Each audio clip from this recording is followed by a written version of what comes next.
Hi, I'm Annie Botticelli, and this is the Storyteller Forecast for Libra for August 2017. Go to my website, anniehelpsyou.com, see what's on my blog, and if you would love to learn astrology for your personal development or as part or all of the professional offering, then check out my astrology apprenticeship program. Or if you would love to be a coach as your profession and have your business online, check out my coach certification and online business course. So what's going on in the month of August? We have the eclipse, boom. We have major transformation afoot at the time of year when we have eclipses. There are major doors closing, major doors opening, a reshuffling of energy in a very notable and noticeable way. It is true that sometimes some people are more affected than others during eclipses. So you're either going to be a person holding space for other people as they go through all these changes. We were saying, gosh, what's going on? Everybody's having so much happening. It's the eclipses, and you might be in that too, or you could just be having more subtle changes. It depends on how these things hit in your personal chart, which we can't really tell without seeing it, but the general energy is massive transformation, internally, externally. And so you're either going to be experiencing radical change or holding space for others who are, or both. So I'm going to focus this reading on where each of the Libra placements will likely experience the dramatic closings and the major openings in what areas of your chart in your life. And then I want to talk about how the general energy of the eclipses will affect everyone, including you. And then also some other transits and aspects that will definitely show up in your experience in August.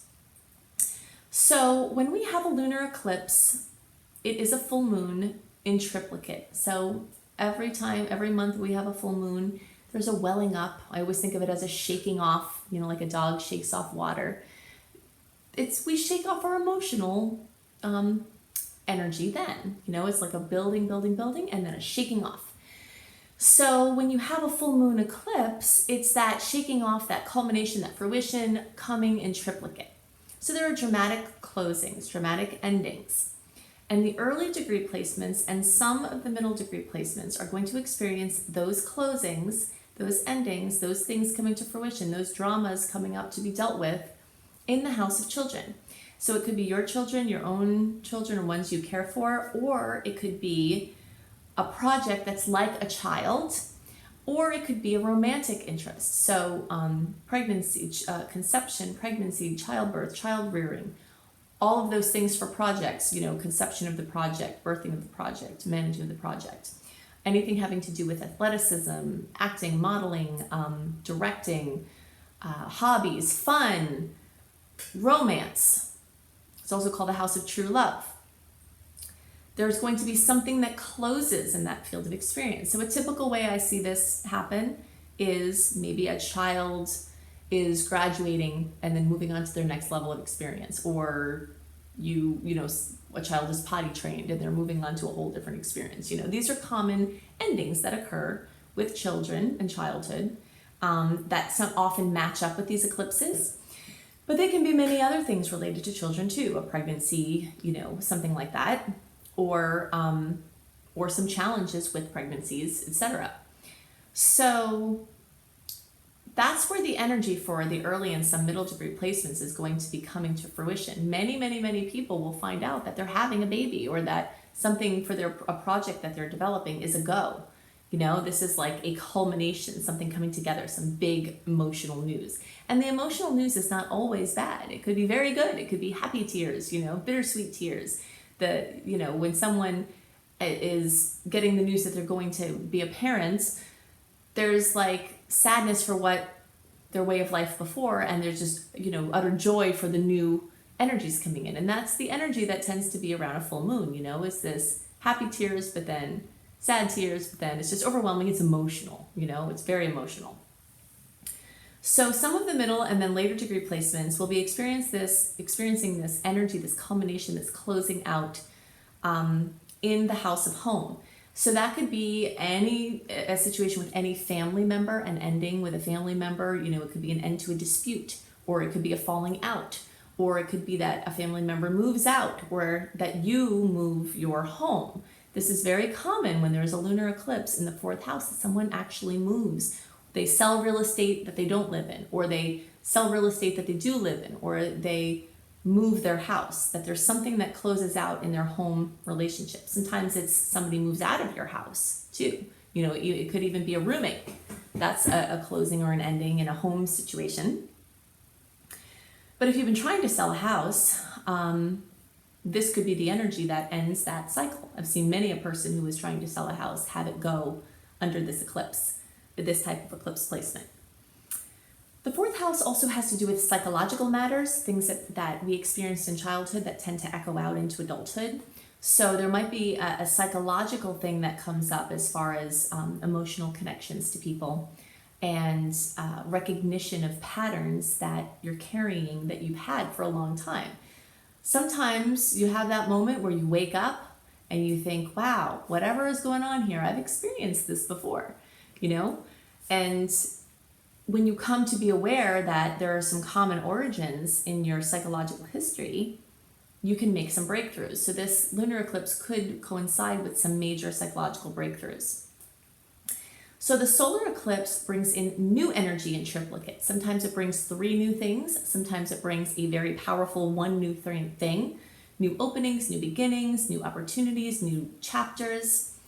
And for you early and some middle degree placements, you will be experiencing that in your 11th house. Your 11th house is the house of groups, organizations, teams, humanitarian efforts, internet-based projects, social circles, friendships, any kind of social group, whether it's online like social media or whether it's in person.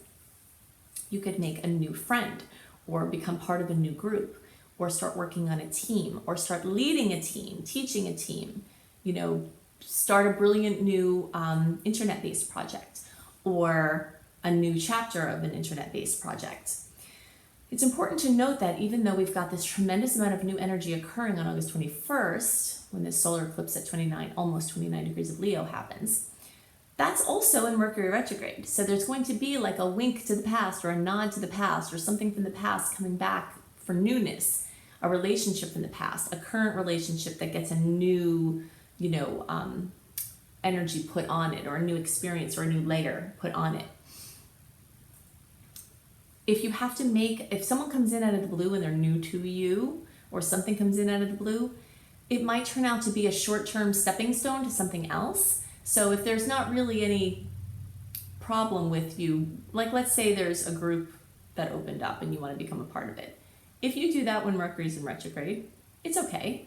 It makes it more likely that something's going to change within that relationship with the group, but it could, like I said, be a stepping stone to something else or a short-term thing. But if an opportunity comes to you and you really want it to be long-term or expect for it to be long-term, see if you can, stretch your final decision about it, like start a trial period or a trial agreement until towards the end of September when you're free of the Mercury retrograde energy and you'll be able to see things more clearly. Many a person's going to find something new during that time, and it's not going to exactly stick, but the story of what it opened up will be part of what continues as this eclipse cycle continues to move well into 2019.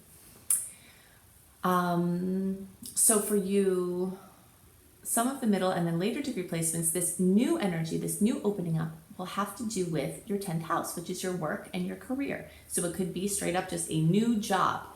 It could be expansion for a side job. It could be promotion within your current work.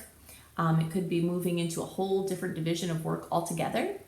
It could be a new relationship with father figure, something healing there. It also could have to do with you stepping into more of an authority role.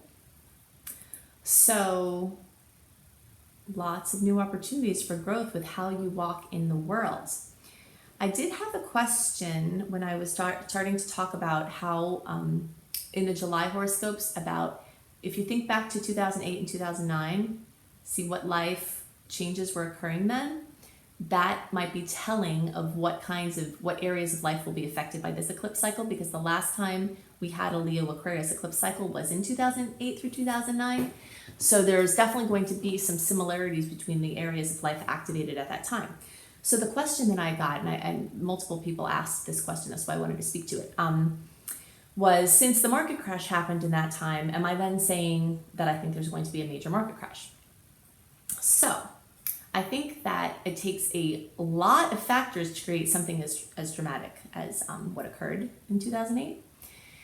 But I think one of the main drivers of that event was Pluto moving into Capricorn. Pluto changed signs that year, which is a very big thing because, it takes between,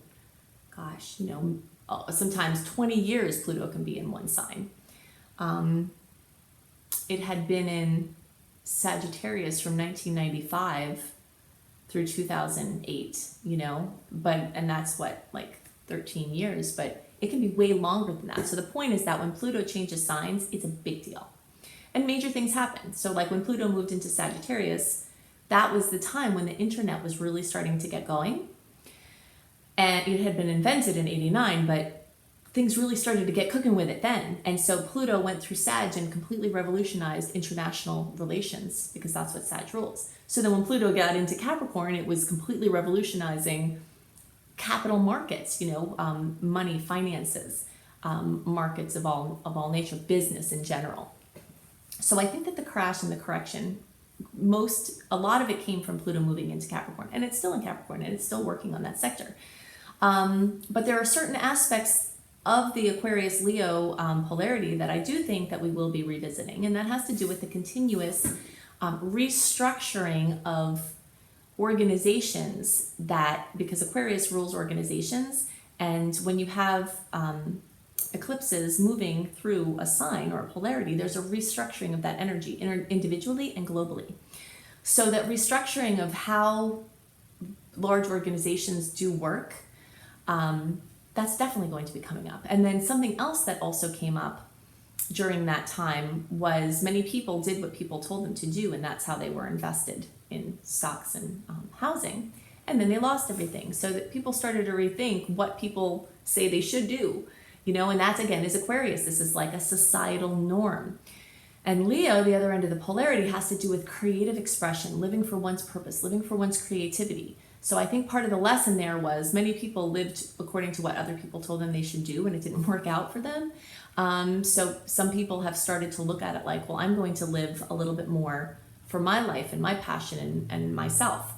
So I think that trend and that cycle will definitely be continuing from this eclipse cycle, but not necessarily the big major market correction. There might be some smaller ones, but I'm not prognosticating that there's going to be that type of event. So I just wanted to be clear about that. So those were the things that I had in my mind for Libra in particular. Now I want to talk about the general effects of the eclipses and some other major transits and minor transits that are occurring that will definitely show up. So the eclipses definitely dominate the astrological scene for August for all signs, but there are other aspects that I want to talk about that will affect you as well, and this will affect all signs. Right from the beginning, we've got Jupiter in Libra square Pluto in Capricorn. This is the third time that this has happened. The first time was November 24th of 2016. The second pass was March 30th of 2017. And here on August 4th, we have the final chapter. So this has been an ongoing saga having to do with the challenges of connecting with people in order to bring about something into the world. Jupiter in Libra has to do with relationships. Pluto in Capricorn has to do with business and things in the outer view, the public eye. And a square is a conflicted angle. So that means there's something to push through in order to get to the outcome. So the impetus lies in the aspect and also the blocks, so that's what brings the frustration, is that there's this pressure to join together and get something out into the world. But then the blocks and the challenges are also wrapped up in the transit. So there should be some resolution, some final conclusion here. One of the pieces is going to have to do with competition. Whenever we subscribe to the third dimensional belief in competition, there always creates this hamster wheel angst that you never really get out of. But one of my favorite teachers, Florence Scovel Shin, always says, or said, as I read her work, she's passed now a long time ago, there's no competition on the spiritual planes. And that's true. Infinite Spirit has a purpose for us that only we can fill. And you can take marketing data into consideration, you can take third dimensional realities into consideration. But ultimately, what you do in this world has to do with you and infinite spirit and your purpose. So the more you can ease into that higher vibrational view of this, whatever you're merging together to do to bring out into the world, you're going to have a much better experience and much better outcomes.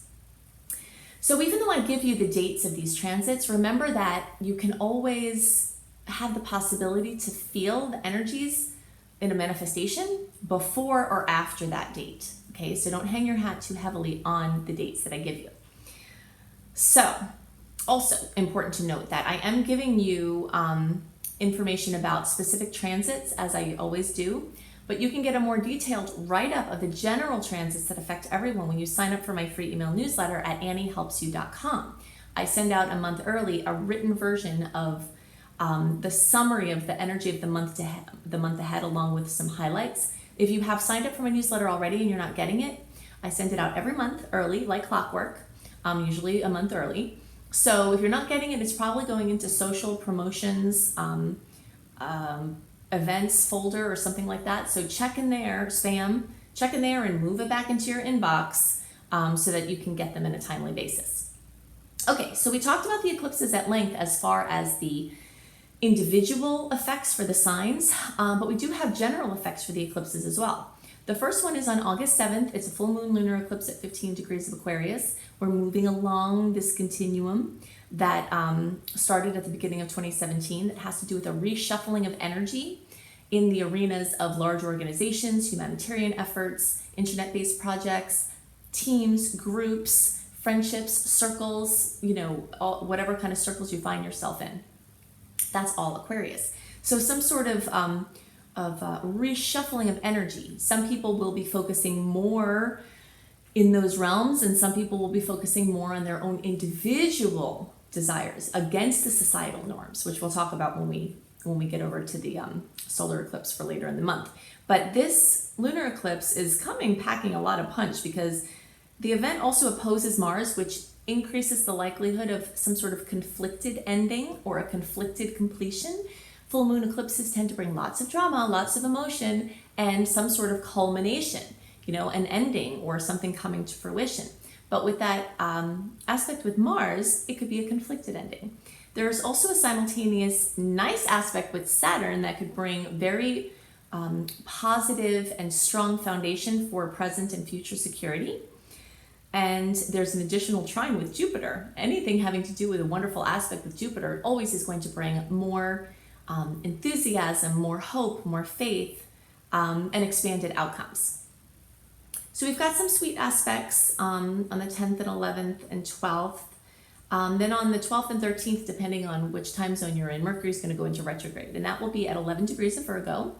Mercury goes retrograde 3 or 4 times a year. So we really spend half of our lives in one part of the retrograde transit, either the shadow period that occurs before or the shadow period that occurs after or the actual retrograde. You can look at my video called Mercury Retrograde if you do a search for Annie Botticelli, Mercury Retrograde. I talk about the do's and don'ts and the understandings that it's important to carry. But basically, a lot of pressure is put on weak links that already exist with communication devices, mobility, transportation devices. So any weak links that are there are going to be turned up, so old things that were swept under the rug as far as communication often just blow right out to be dealt with. And often things, people, ideas from the past roll in now for reconsideration. It's not always the best time to make the long-term decision if you can help it. So even though these eclipses and retrograde are going to bring some things right into the forefront, if you can wait until later into September, like at least mid to end September to really commit to a longer term situation, that would be better because you're not going to have all the information. Okay, so we've got a nice aspect with the Sun and Saturn on August 13th where your desires receive enthusiastic support. The 15th we've got, and actually there's another aspect with Venus on the 24th. So there are 2 challenging aspects with Venus this month, the 15th and the 24th, that are going to bring, some tension either with self-esteem, aesthetics, appearance, romance, your relationships in general of any kind, or money. So there's pressure put on Venus this month, and you'll see that come up in little or big ways. Then we have a nice aspect on August 20th with the Sun trining Uranus. So sometimes sudden insights and exhilarating awarenesses or experiences could come in with that. On the 21st, we've got this very powerful new moon solar eclipse at almost 29 degrees of Leo. So this is the second new moon in Leo that we have, which adds a lot of power. Also, new moon solar eclipses are like new openings in triplicate, just as full moons are closings, endings, drama, conclusions, 3 times as powerful as a regular full moon. The new moon eclipses have the opening energies and the new energies 3 times that of a regular new moon. And this is a beautiful new moon. We've got a beautiful aspect with Uranus, which brings, more surprises, happy surprises. Then we have a beautiful aspect with Saturn, which brings, again, this long-term stable factor, which seems to be a theme this month, like certain things starting to click in for future security. And so when you have a solar eclipse, it's an opening. And when you have a solar eclipse in Leo, it has to do with openings in creativity, so anything having to do with children. But for some people, their creative projects are their children. So whether you're conceiving a child or conceiving a creative idea, that process of conception to pregnancy to birth to child or project rearing is all dominated by Leo. So there's going to be lots of new openings there. And for people who already have children, new experiences and, dimensions of parenting. There's also energy associated with athleticism, acting, modeling, directing, fun hobbies, true love. Many, many, many people are going to enter new dimensions of romance with this aspect, which is really exciting. So we've got that on the 21st, and on the 22nd, we have Mars in Leo trining Saturn and Sag. And again, this is a nice boost where action and outcomes blend beautifully. We've got a nice aspect on August 23rd to the 24th with Venus and Chiron, which shows that when we do emotional inner work, in those places where we're wounded, it brings positive gains. On the 24th, so simultaneously with this nice aspect with Chiron, we have a square with Uranus. I alluded to this earlier when I talked about the difficult aspect with Venus on the 15th. When Venus squares Uranus, the bringer of change in a feisty expression in Aries, makes an uncomfortable angle to love, money, and aesthetics. So there's many ways that can look, So definitely having the Venus in Cancer is going to promise emotional jostling from this unpredictable Uranus energy. August 25th, Saturn goes direct at 21 degrees of Sag. This officially ends the break that we've had as Saturn was in retrograde. Saturn is a chop buster. That's what I always call Saturn. Saturn wants discipline, it's a taskmaster, and it wants organization and it wants hard work. And that type of energy doesn't blend well with Sagittarius, the sign that it's in, because Sag is all about free flowing and, not being consistent and all the things that we love about Sagittarius don't mix well with the energy of Saturn. So we've had a break from Saturn kind of forcing us to take these big Sag ideals and dreams and do the hard work, consistent work for bringing those dreams down into the third dimension. We've had a little break from that, but now the break is over. So for the rest of the year, we're going to have to get our nose back to the grindstone and take the daily steps to bringing the dreams into fruition. So, when Saturn moves through Sag, it's also a serious faith tester, so we've got the rest of the year for Saturn to sort of weigh heavy on faith, but the more you can stay connected to faith throughout this Saturn transit, the better it will be. And then we end off with a nice aspect with the Sun and Mercury, but that can also mean some powerful criticism, the same aspects that can be something positive, like some bright news, when the Sun and Mercury join together, they enhance each other's qualities. There could be some powerful news that comes in. But Virgo is also really critical, so there could be some harsh criticism that comes in too. So just keep your head up with that. So if you would love to have astrology, to learn astrology in a visceral way, a way that helps you to blend more naturally with the planetary rhythms, then maybe you'll love to take my astrology apprenticeship program. You can see more about it on my website, anniehelpsyou.com. Click on work with me. Whether you want to use astrology for your own personal developments or to help your friends and family and yourself to understand karmic patterns, understand what your highest expression is in this lifetime and how you overcome the karmic patterns to step into that, even if you want to do it professionally, then check out my astrology apprenticeship program. If you'd like to be a coach, a wellness coach, a business coach, a spiritual coach of any kind, helping people to reach their goals, then maybe you will love my coach course, which is also enrolling. And that's also combined with my online business course so that you can help create a presence online and develop your coaching business for an online basis. So check that out, anniehelpsyou.com. Also check out my husband B.R. Newman's new tarot reports for each sign. You can look him up, B.R. Newman, Neumann. IamHelios.com is his website. So you can see what he says about your sign as far as the tarot report, and that supplements what I've just shared with you. So I hope you have a wonderful month, and I'll see you next month. Bye.